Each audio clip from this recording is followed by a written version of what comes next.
So today, customer brought in this computer here. It's been sitting around for over 10 years, and they've just got some pictures on there that they want to get off.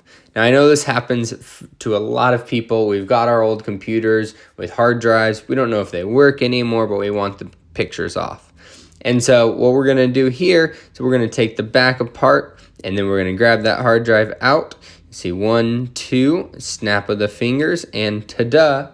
There's the hard drive right down below. We're able to grab that out, get the pictures, and then go ahead and put those on a flash drive or a Google Drive and get it all back to the customer. So yeah, if you have a problem like this you need help with, let me know. Don't have a good day. Have a great day.